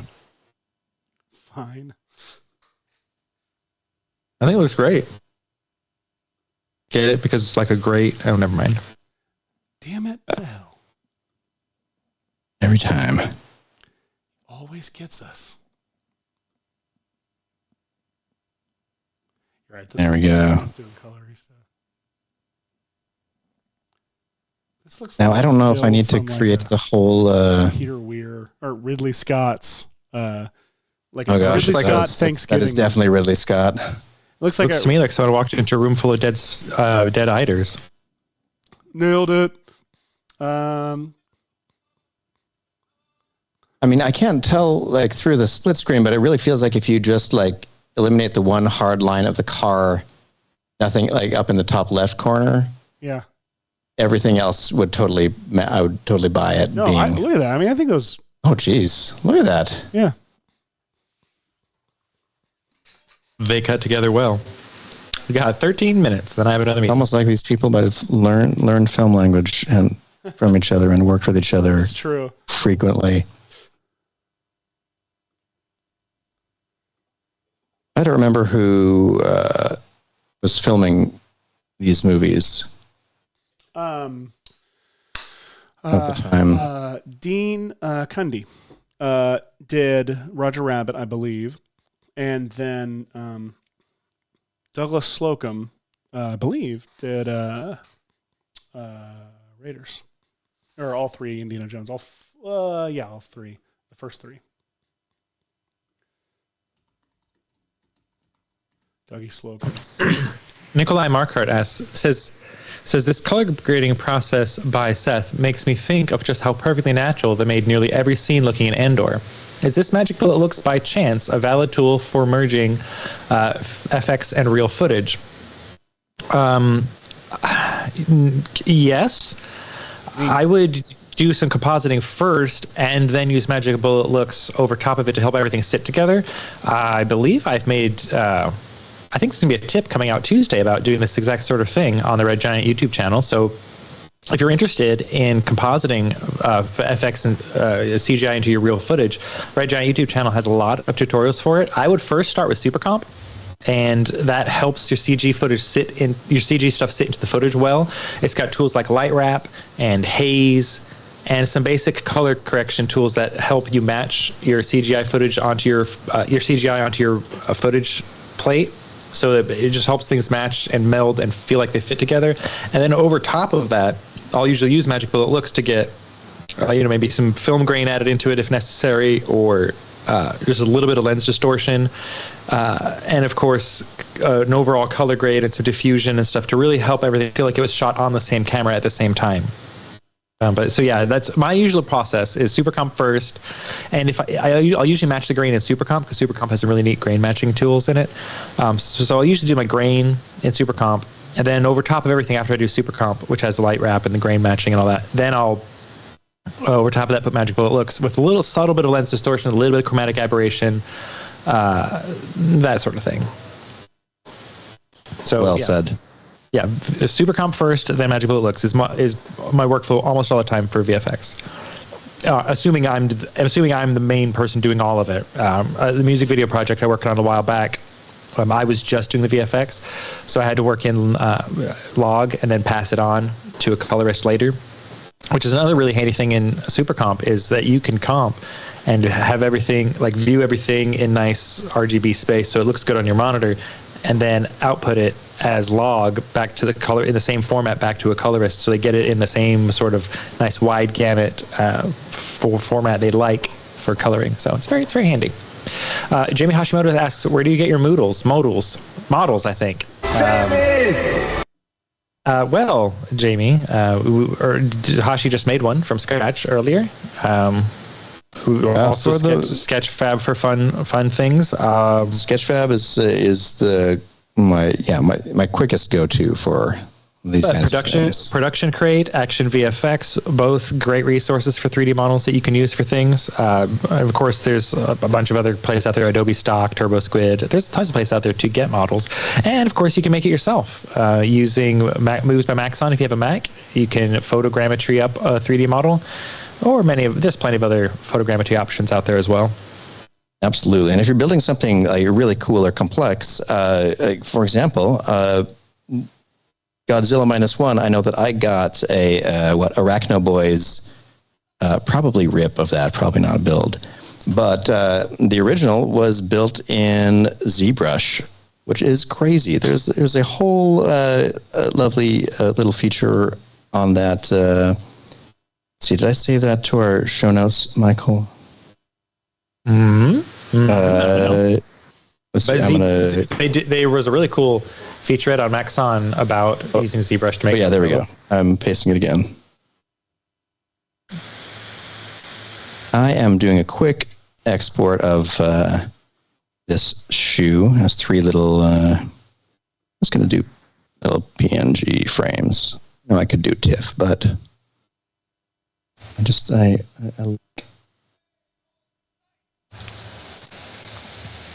Oh, to answer your question, Alonso, hang on just a second. I'm putting this, make sure this link gets in the chat correctly. Moose Maxon does not only work on a Mac. I have PCs and I use Moose Maxon on my PC all the time to capture motion, facial motion, or full-bodied motion with my iPhone and to a PC. But what you have to have a Mac for is building a model out of photogrammetry. You need a Mac for that because it uses some Apple API stuff for that end of things. So you need an iPhone either way. But if you want to actually build a model, you need an iPhone and a Mac to photogrammetry a model up.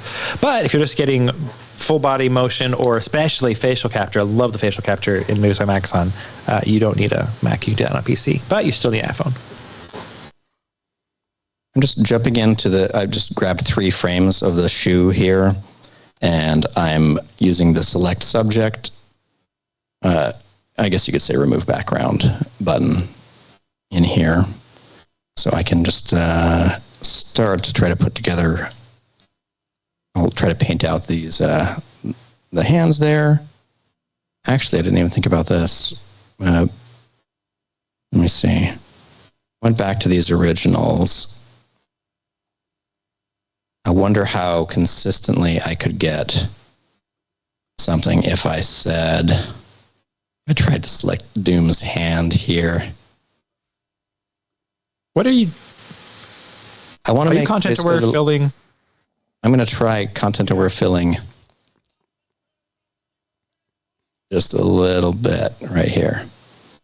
This may not work. This may not be the best idea, but if it works, then it was a good idea, and I should have done it all along. I want to paint in the top of that shoe right there. And I want to see how well this guesses.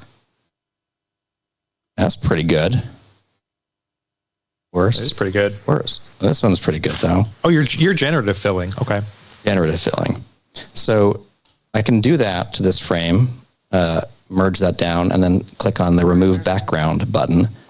And what that should do is it should hopefully give me this shoe on a nice clearish background like that. I can apply the mask that it gave me. I'll just assume that I liked that just fine. And then also, I'm going to grab the very simple and small smudge brush right here. I'm just going to smudge the rounded tip of this shoe that is missing. That's a good tip right there, folks. Smudge brush is so great because I could go in and I could say like, oh, I want to erase the eye, so I'll just paint over the eye with its own colors there. Or if I wanted to fill in the rest of the shoe with this color, if you just grab the smudge brush, it's painting with whatever color was right there. Alonso says they're expecting the generative fill drop. Yeah, so is I, Alonso. But teed it up and I'm editing. Happened. I'm so sorry. Hold on. Where? It's okay. No, it's too late now. You know what? I don't know if I have the Gen Fill one anymore. I haven't been using it in a while. All right, let's see how this works. It still applies. So talented, that Phil. You know what? I think this is the shot to combine to actually integrate into this. Okay. Well then, copy your Regible looks over and see if it works. Just bang like that. Well, no, I want to actually integrate it with all the smoke and stuff. Oh, so you're gonna be like super complicated. Got it. Yeah. We got 4 minutes left before we have to go. Goodness gracious! Damn it. We've shown a lot of cool workflow stuff. Getting good shots choices and cutting things out, making good plans. We've seen fun tips and tricks in Cinema 4D. It's been a good show. I've certainly enjoyed it. But we need to talk, before we go, I want to talk about Hashi's Oscar. I keep on forgetting what you're talking about when you say that. For those who don't know, in After Effects, relatively recently added, there is a handy feature for seeing what layer is taking what time. And if you twirl things down even further, you can actually see what effects are taking how much time to break down every single thing. So you can see what's taking the longest amount of time in your After Effects setup. And that little snail does have a name. It's named Oscar, is the official name the After Effects team gave it, as in Oscar Go, as in escargot, which is very funny. And Hashi has built a lovely little 3D model, a little trophy of our Oscars. There's our little Oscar trophy here. And I very much enjoy it. What happened to my reflectiveness here? Do you have an environment for it to be reflecting? Yeah. Environment to be reflecting. I need to. Why don't you look as cool as you did before? Why don't you look like this? What have I done? I've done something. Probably a viewport setup or something. Okay. Nikolai is asking, will we finish this project next time? Yeah, we're gonna work on it. Hopefully, we'll finish. This will be our. If you didn't hear Seth announce it, the next 3 weeks will not have shows. So this will be our homework. We have overlapping random things, and then are getting prepared for some exciting springtime shows. Yes, we have exciting stuff coming in the spring. We have very exciting stuff on this show as well. Plans to do really fun stuff, and it's stupid. All of it. That's the VFX and Chill promise. that is our guarantee. It's the guarantee. It was a great show today. I enjoyed it immensely. I did too. Do you want to talk about Oscars, making things? Do you want to roll our Oscar thing one more time just to see what it randomly gives us?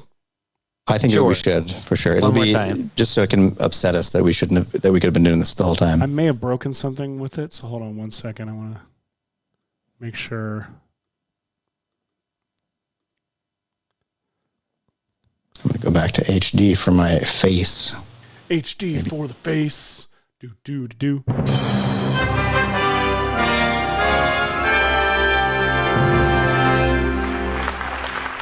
See, this is the kind of stuff we were looking for all along. Did they both have face melting in both of them? Yeah, because that woman's face, the woman mask face, is that what you're thinking of? Yeah. Oh yeah, we definitely would have to just add that woman's head, because I think I have a 3D model of that head that I made on maybe our very, very first timer episode. Oh yeah. I'm going to do another one. Xmas is asking if any of us will be at NAB this year. Yes, some of us will be. And that's our show. That's our show, guys. One more, and then we're going to go to credits. Here we go.